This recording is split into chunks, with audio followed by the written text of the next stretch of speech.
CBI को, ED को सबसे पहले उसकी इन्वेस्टिगेशन करनी चाहिए अगर उसमें हिम्मत है तो, जबकि मैं जानता हूं हिम्मत नहीं है, क्योंकि वो प्रधानमंत्री के गुलाम की तरह काम कर रही है। देश के संविधान के लिए नहीं, एक व्यक्ति की गुलामी के लिए काम कर रहे हैं तीनों संस्थाएं, ईडी भी, इनकम टैक्स भी और सीबीआई भी। और ये किसी भी तरह से ना संवैधानिक है और ना ही कानूनी है। ये केवल और केवल 2024 के चुनाव को ध्यान में रख के विपक्ष को तबाह करने की और सारे विपक्ष को जेल में ठूसने की एक घृणित साजिश के तहत किया जा रहा है। कॉलेजियम सिस्टम क्या है क्या नहीं है ये तो बाद की बात है, लेकिन जो सरकार ये कह रही है कि कॉलेजियम सिस्टम गलत है, पहले वो सरकार बताए, उस सरकार का न्याय मंत्री बताए कि तुम संविधान के तहत, कानून के तहत कितना काम कर रहे हो। ये तो मेरा जातिगत जनगणना पर बहुत सीधा है, जातिगत जनगणना होनी चाहिए, लेकिन मैं इसे भीख के रूप में मांगने की हिमायत नहीं करता। मैं ये कहता हूं बहुजन समाज के लोगों को कि आप सारे के सारे इकट्ठे होकर 2024 को टारगेट करो और 2024 में सत्ता अपने हाथ में ले लो, इन लोगों से सत्ता खींच लो, छीन लो आप, और उसके बाद में जब सत्ता आपके हाथ में हो, जिसकी चाहो जैसे चाहो जनगणना करवाओ। सर, जिस तरीके से रेड हो रही है एक के बाद एक विपक्ष के नेताओं पे, आप इसको कैसे देख रहे हैं? 2024 से ठीक पहले क्या तेजी आ रही है इनमें? मैं समझता हूँ यहाँ सम्मेलन हो रहा है, उसके विषय में सवाल किया जाए तो ज्यादा बेहतर है, पर फिर भी आप रेड की बात कर रहे हो। ये रेड जो हो रही है विपक्ष को पूरी तरह से खत्म करने की साजिश के तहत ये सब कुछ हो रहा है, हर कोई जानता है। अगर विपक्ष के नेता बेईमान हैं, मान लेते हैं एक पल को, तो क्या बीजेपी में बैठे हुए ईमानदार हैं? और मैं तो कहता हूं कि जितना बड़ा बेईमान इस देश का प्रधानमंत्री है, और उसकी बेईमानी का सबसे बड़ा सबूत है पीएम केयर फंड, जिसके विषय में कोई जानकारी नहीं दी गई। तो सीबीआई को, ईडी को सबसे पहले उसकी इन्वेस्टिगेशन करनी चाहिए अगर उसमें हिम्मत है तो, जबकि मैं जानता हूं हिम्मत नहीं है, क्योंकि वो प्रधानमंत्री के गुलाम की तरह काम कर रही है। देश के संविधान के लिए नहीं, एक व्यक्ति की गुलामी के लिए काम कर रहे हैं तीनों संस्थाएं, ईडी भी, इनकम टैक्स भी और सीबीआई भी। और अगर वो इन्वेस्टिगेशन कर सके तो पीएम केयर फंड की इन्वेस्टिगेशन करनी चाहिए और बताना चाहिए कि कितना पैसा कहां से आया, और ये भी बताना चाहिए कि जिन जिन से पैसा आया उनका कितना कितना काम, किस किस तरह का काम भारत सरकार ने या मोदी सरकार ने किया, ये बताना चाहिए। यह है इन्वेस्टिगेशन का मामला। जिनकी बात कर रहे हैं, आपके हाथ में सत्ता है, सत्ता का दुरुपयोग कर रहे हो, संविधान को धता बता के जो मन में आ रहे हैं सरकार कर रही है। ये किसी भी तरह से ना संवैधानिक है और ना ही कानूनी है।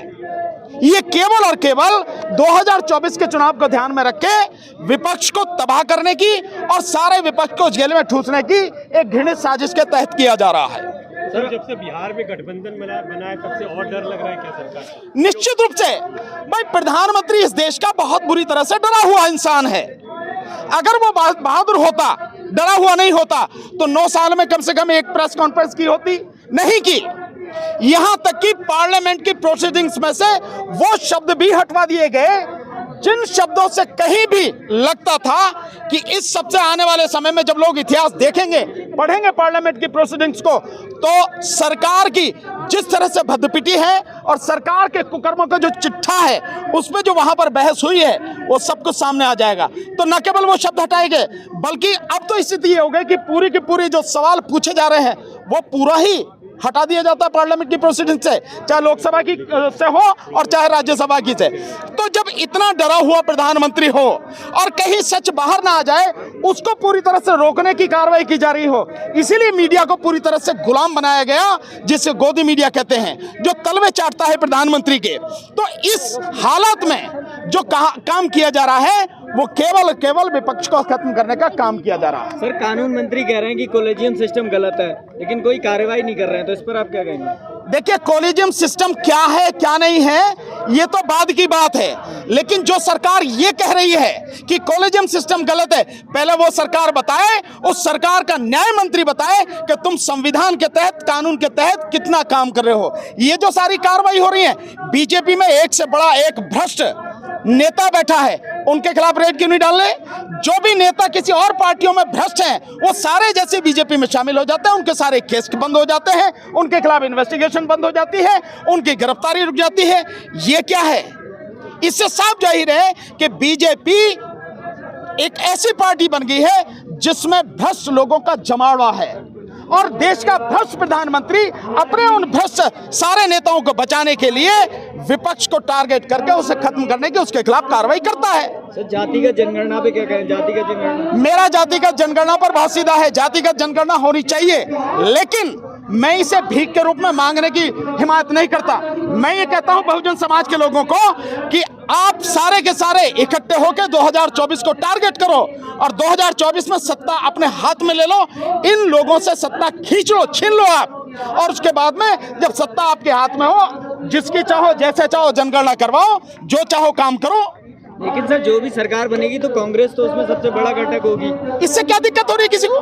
कांग्रेस कोई दिक्कत हो रही है किसी को? भाई कोई भी घटक बड़ा छोटा तो होएगा ही, बात इससे नहीं है कौन बड़ा है कौन छोटा है, बात यह है कि सब लोग मिलके भाजपा को सत्ता से उखाड़ फेंकने के लिए काम करें और उसके बाद उखाड़ फेंकने के बाद में मिलजुल के सत्ता चलाएं, 5 साल सत्ता चले और इन 5 साल में बीजेपी के जितने भी कुकर्म हैं, जितने भी नेता हैं, एक तरफ से लाइन लगा के सबके खिलाफ कार्रवाई हो, सबके खिलाफ FIR हो और सब लोगों को जेल में ठोका जाए। और ये ED और CBI, क्योंकि तभी फिर सरकार के अंडर में काम करेंगे, इसी ED और CBI के माध्यम से उन सबके काले करतूतों को जनता के सामने लाया जाए और कठोर कानूनी कार्रवाई की जाए। सर, ये कैसे होगा जबकि SC ST OBC के ज्यादातर जो सांसद है वो भारतीय जनता पार्टी में? सांसद जितने भी हैं वो सारे के सारे उसी पार्टी के बदनुमा मजदूर हैं और समाज के गद्दार हैं वो लोग। मैंने जब कल मंच से भाषण किया था तो मैंने बाकायदे ये कहा था कि ये मोदी सरकार एक दिन में घुटनों पर आ जाएगी, सरकार खत्म हो जाएगी, लेकिन जो समाज के गद्दार हैं यानी SC ST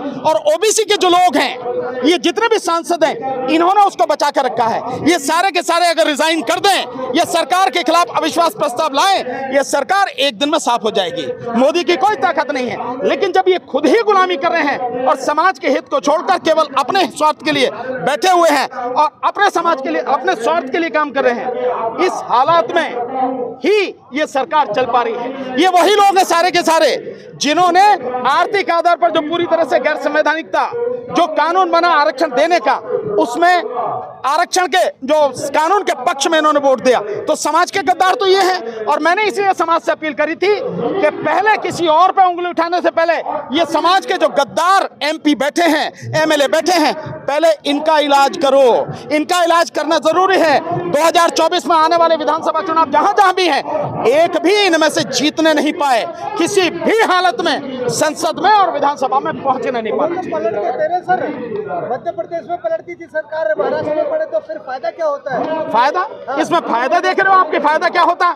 सरकार गलत काम कर रही है, मोदी सरकार, उसकी गलत काम का विरोध करना है और आगे आने वाले समय में ये ना हो, ऐसे कानून बनाने की जरूरत है। और इसीलिए इसमें जो सुप्रीम कोर्ट है उसका भी हस्तक्षेप होना जरूरी है, लेकिन अफसोस कि सुप्रीम कोर्ट भी सरकार के साथ ही खड़ी नजर आती है। तो सर, ये जो सम्मेलन हुआ है इसे आप कितना सफल देख रहे हैं? निश्चित रूप से सफल है।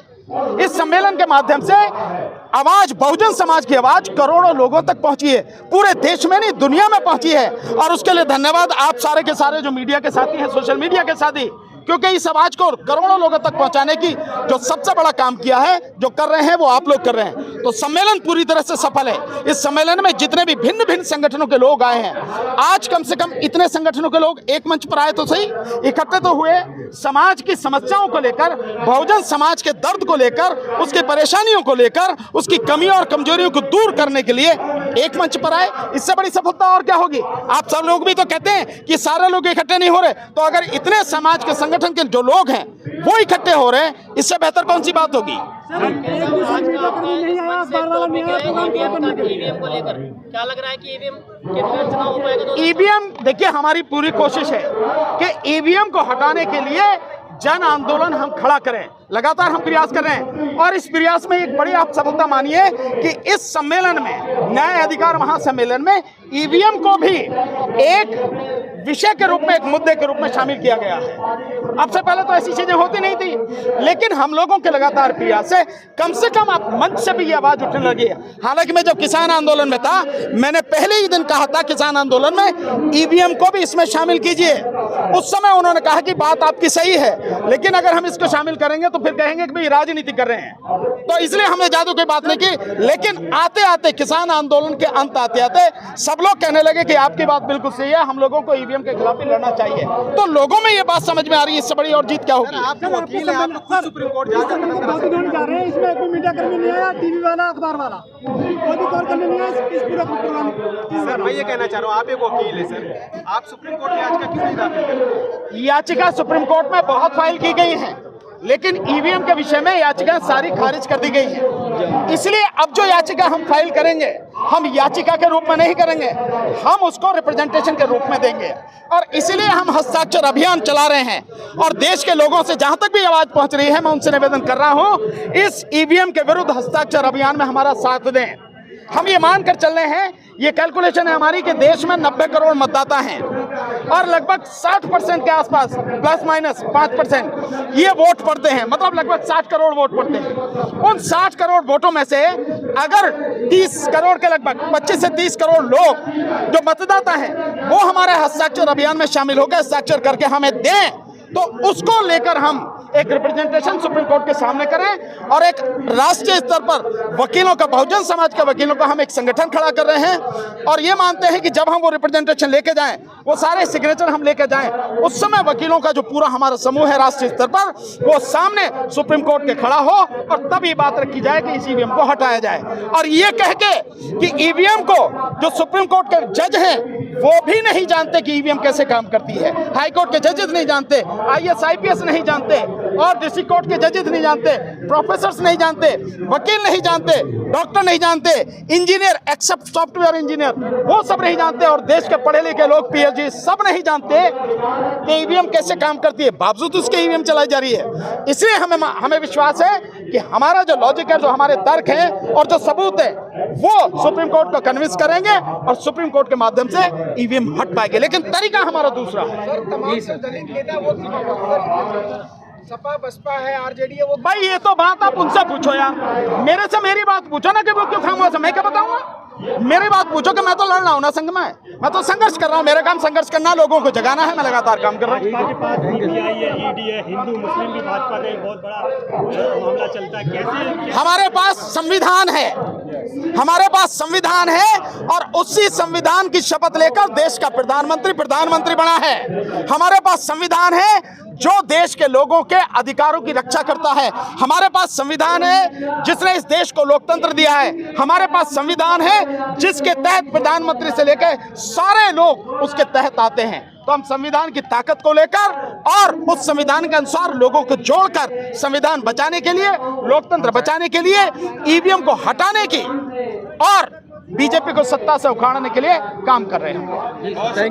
नेशनल दस्तक की आपसे गुजारिश है कि अगर इसको बचाना चाहते हैं तो नेशनल दस्तक को सब्सक्राइब करने के लिए रेड कलर के सब्सक्राइब बटन को दबाएं, फिर बेल आइकन की घंटी दबाएं। नेशनल दस्तक को बचाने के लिए बहुत जरूरी है कि हर खबर को शेयर करें, लाइक करें, कमेंट जरूर करें।